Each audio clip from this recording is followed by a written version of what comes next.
Sa bayan na ito, cowboys still ride at sunrise, kung saan ang mga ulap bumababa sa lupa at ang mga bundok parang pintang nilikha mismo ni Inang Kalikasan. Welcome to Impasugong, the cowboy capital of Bukidnon.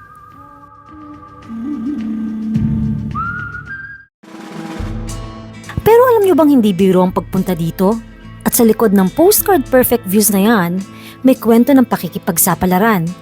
Isa sa pinakamahirap pero isa sa pinakamagandang biyahe namin sa buong Bukidnon series. Noong episode 2, dinala namin kayo sa tahimik pero napakagandang bayan ng Manolo Fortich. Ang pineapple fields na walang katapusan, ang thrill rides ng dahilayan at ang malamig na hangin na parang yakap ng bundok mismo. Kung hindi nyo pa ito napapanood, ibabalik namin kayo doon dahil doon nagsimula ang tunay namin paglalakbay papuntang Impasugong. Pero kagaya ng lahat ng magandang kwento, may hamon ng biyahe na ito.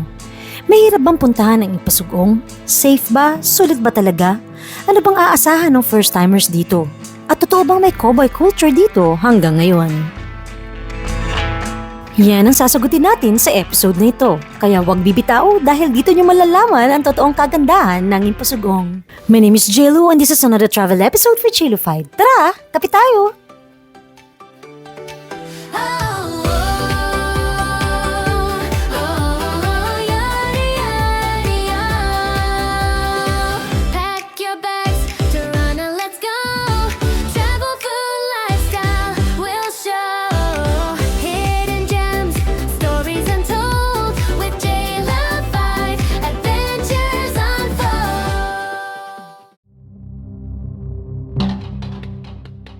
Unang hinto ang Panika statue. Marami ang nagugulat dito, pero ang Panika hindi ito nilalang o karakter mula sa alamat. Ano ba yung Panika? Pangalan ng lugar? Ito ay tradisyonal na headdress, isang sagisag ng pagiging marangal at integridad ng kababaihan ng 7 tribo ng Bukidnon. So yung mga nakabas, ang kagaya meron pala siyang bus stop dito. Tapos marami na rin dito paakyat, no? Silipin nga natin sa loob. Makikita rin sa Impasugong Tourism Center ang mas kumpletong set ng statues na naglalarawan ng kanilang tradisyon, sining at araw-araw na pamumuhay. Far away falls, but we have near falls here considered. Ito medyo dami pala, no? Lahat mo ng turista required tumaan dito sa tourism center na Impasugong. Hindi naman, diretso na sa... Diretso na lang namin. For data na lang. For data na lang. Tip para sa first-timers, dito pa lang sa tourism office, alamin nyo na ang road conditions. Minsan mabato, minsan maputik, pero huwag kayong mag-alala, may paraan para makarating sa inyong destinasyon.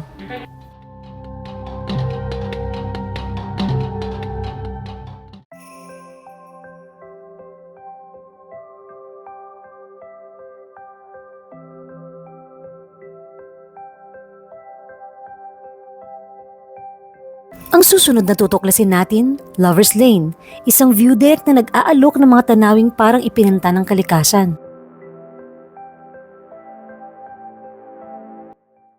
We are here at Lover's Lane.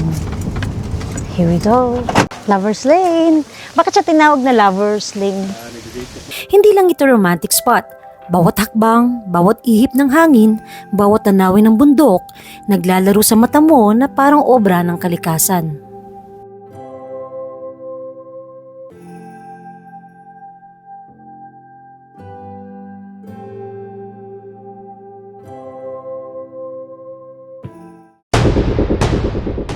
Papunta pa lang kami, ramdam na ang adventure. Rough road, ongoing construction, matatarik na kanto. Pero sabi nga nila, difficult roads lead to beautiful destinations. At dito, totoo yun. So, dito nabilihan ng sombrero? Meron pa din. Maglalakad? Masangit siya? November 5, pinsang magpagawa para pagbalik sa susunod. Ginto.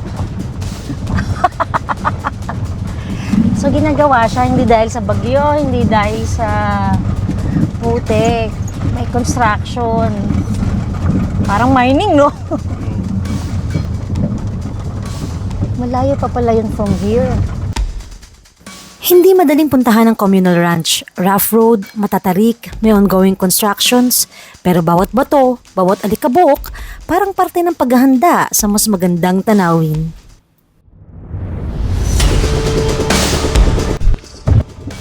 Napasubo itong igo. Maganda ba kulay ko? Welcome to Communal Ranch. Ay, nahanap natin Iniwan ko na yung bago. Yeah. Oo, yung mga fresh fruits here. Later tayo bibili. Later pa. Oh no! Pupunta tayo doon, dadalhin dito. 1, 2, 3. Swing. Okay naman. Wag lang siya tatakbo. Ay, may ganyan naman kayo, di ba?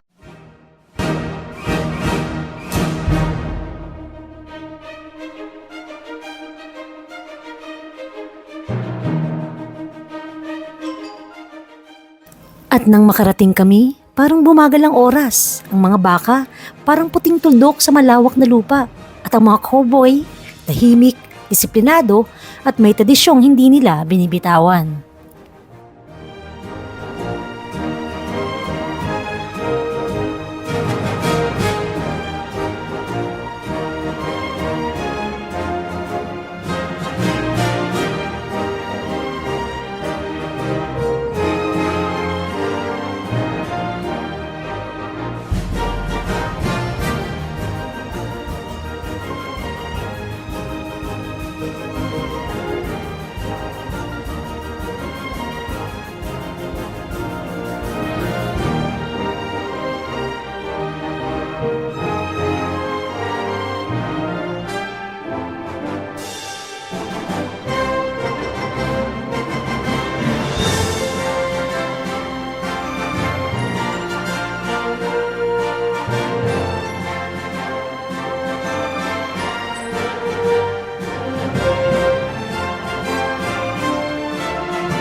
Perfect.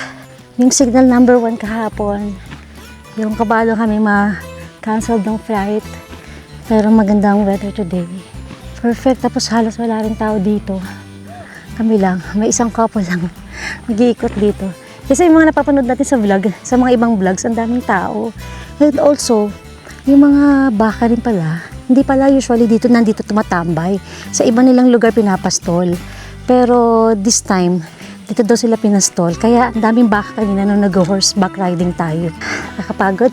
So kakain tayo ng madami. Inom tayo ng madami. Kasi time check, 1:10. Uhaw na uhaw tayo. Hindi ako masyadong gutom pero uhaw na uhaw ako. Pero looking at this view. Yung nakabayo. So yung horseback riding is 250 pesos. Good for 1 hour. Pero may guide naman at saka pwede ka na mag-picture, mag-iikot na kayo. So kung may drone pilot na kayo, di okay lang siya. Pero may mga drone pilot dito na you can hire pero hindi ko alam ang presyo. Bye! And that's for day 2 a.m. Mamaya pagkatapos mag-lunch, diretso tayo sa Rotis Peak. Doon na tayo mag-stay for the night. Oo na ako. Bibili na ako ng shake namin 3. Fresh fruit shake. Ah. 3 pong shake. Fruit shake. Wala na silang pagkain doon. Mabusan na raw eh. Ito na lang, buti na lang may shake tayo. Grabe yung uhaw ko. Kanina naglalakad dyan, itong naiisip ko.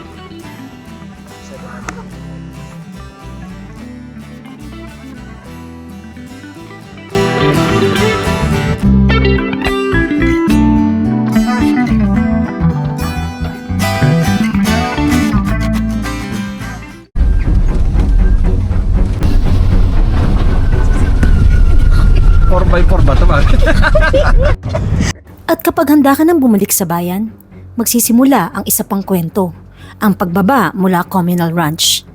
Hindi lang simpleng daan, kundi isang paalala ng tunay na buhay sa kabundukan. Ang road going down Pasigsag, may rough sections at may ongoing constructions pa rin sa ilang bahagi. At kapag umuulan, mabilis itong magputik, kaya bagalan at ingatan ang inyong pagtakbo. Laban. Ay, Panay lahat na lang ng profesyon, pinasok mo. naririnig niyo ba yung mga putik sa gulong? Bigisan niyo po siyang gawin. Dito mo mas maintindihan na hindi minamadali ang biyahe sa bundok. Kailangan mong sumabay sa ritmo ng lugar at magtiwala sa daan. At mula sa bayan, magsisimula naman ang isang bagong pag-akyat papunta sa Roty Peaks. Isa sa mga lugar na hindi mo basta makikita kung hindi mo haharapin ang daan. Tamang desisyon ng 4x4.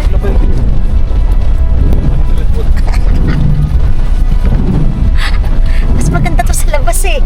Ikaw mag-isa pa. Ha? Bukas pagbaba pag hindi maulan ha. Sa labas ako. Bakit? Ay, arang na motor. Adventure ba ka mo? Imagine mo kung naghabal-habal tayo daddy. Backpack ka. May carry na napakalaki.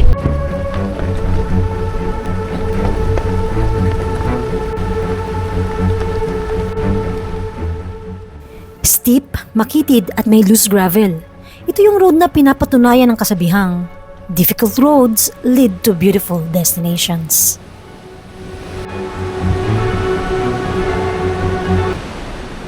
Magkano? 50 ba? Kada isa. Mga nga lang. Hindi ko sa gitaw ka. So, environmental fee, 50 pesos for the guests. Free ang driver, free ang guide.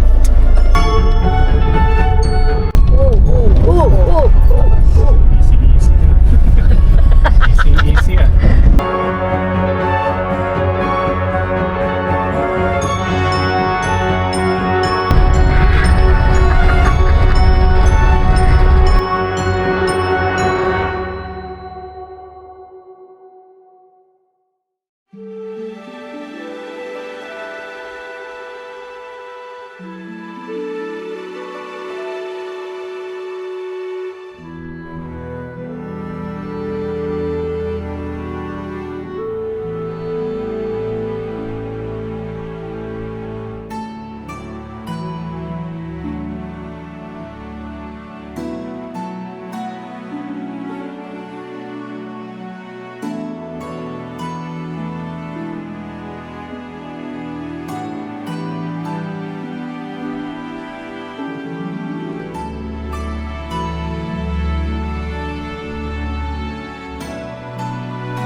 And finally, we arrived at Roty Peaks.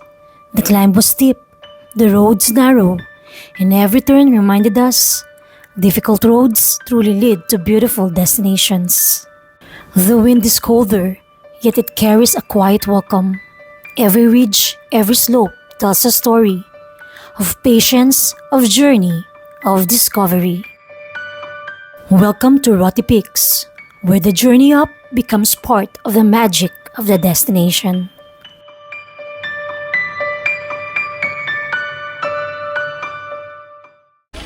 Yeah, it's raining a bit.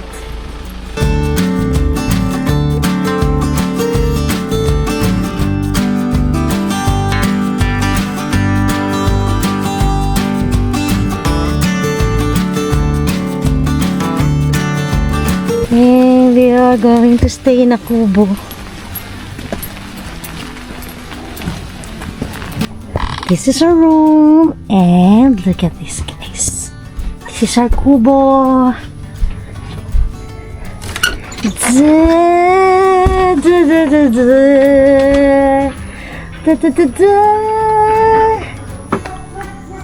I'm gonna use the CR.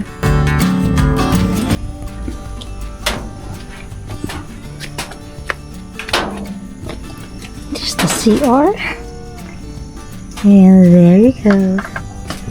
A Burger King. Nice. So, highly protected. You are just going to make hindi abot. Pero itatali. Sisilipan.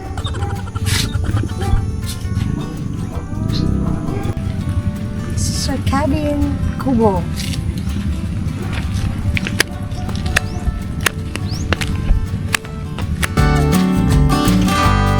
Rain or shine, pictorial tayo.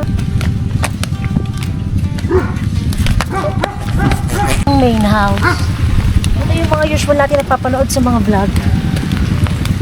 Walang kuryente pero may wifi. Walang ingay pero may hangin at ulap. May kitchen kung saan pwede kayong mag-order. At syempre, may libreng kape hanggang sa maubos ang supply. At tulad ng isang love story, ang Roti Peaks ay mas nagiging kahanga-hanga paggabi.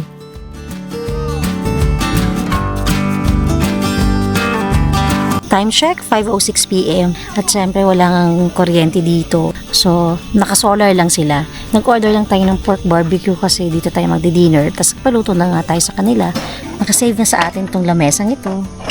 And papakita ko guys yung kwarto namin. Yung kubo pala namin. Ayun ang kubo natin. Yung pinakauna dito. Diba? So nice here.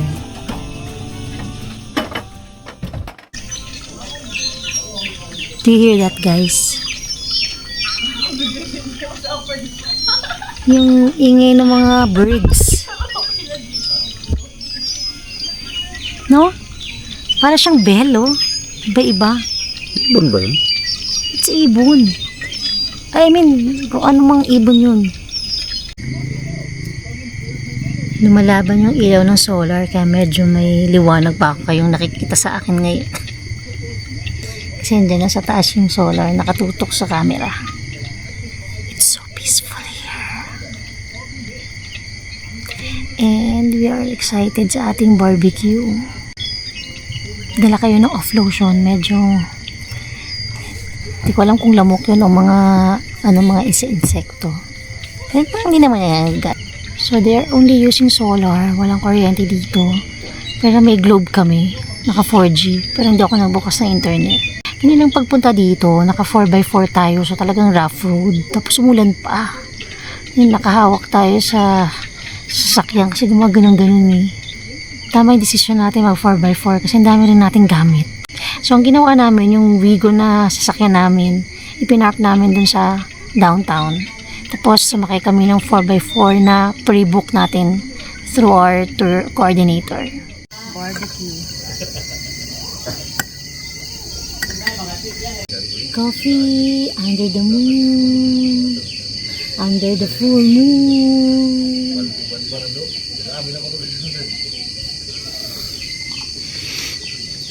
Tara, kape tayo. Kahit walang ilaw, kuryente. So, ganito siya guys. Solar powered only. Ayan. Yan. Ganyan siya. Nalilingin. Tapos yung breakfast, free breakfast siya sa mga naka-check-in. As early as 5 o'clock daw ay pwede na mag-order. Hindi ko lang alam kung ano menu nila for tomorrow. For tonight, we had barbecue, pork barbecue. Masarap, malambot. And time check. Anong oras na dad? 6:18 pa lang at ganito nakadilim. May couple din dun sa likod natin. So naka-power bank lang tayo para mag-recharge for tomorrow. Pero may data. So malakas ang globo. May nagla-live pa nga dun.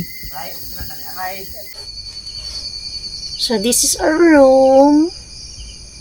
Naka-solar power lang. Yan. Wala kaming CR. Ang CR doon ay for sharing. Pero bukas ng umaga, papakita ko sa inyo yung view. Dito sa pinto na ito. Good night.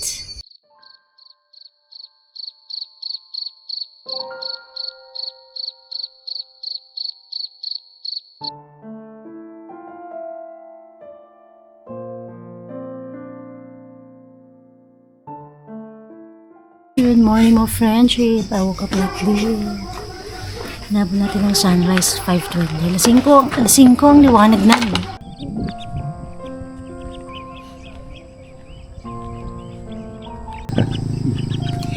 Kaya mo, artista. At saka dahil maganda nga yung weather, hindi ka huhulasin. Ang ganda ng sunrise. Ang ganda. Naku, miss ko po.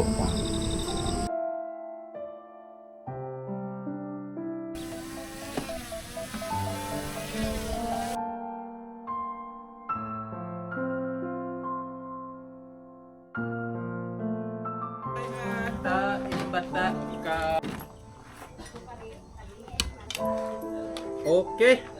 Ang bitin Bacon, tocino, tsaka dalawang corned beef. Sige po. Hatid na lang namin. Yes.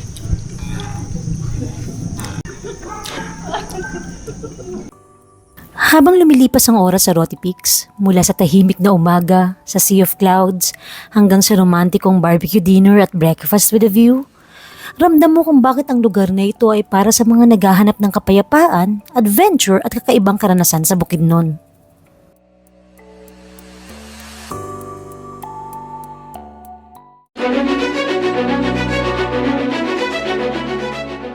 Pero huwag kayong alis. Sa susunod nating episode, sisilipin natin ang kahangahangang Malaybalay. Kung nabighani kayo sa ganda ng Impasugong, maghanda na kayong mapahanga sa susunod na destinasyon. Mas malaki, mas magical, at mas puno ng kwento ng kalikasan at kultura. Tara, abangan nyo ang aming susunod na adventures sa Malaybalay. Kung gusto nyo pa ng ganitong adventures, don't forget to like, subscribe, and hit the bell icon. Marami pa tayong iikuting kabundukan. At dito sa J5, lagi tayong may bagong kwentong totoo at puno ng puso. Thank you for watching this episode, mga friendship. See you on our next magical chapter in Malaybalay. My name is JLo and this is another travel episode for J5. Tara, kapit tayo!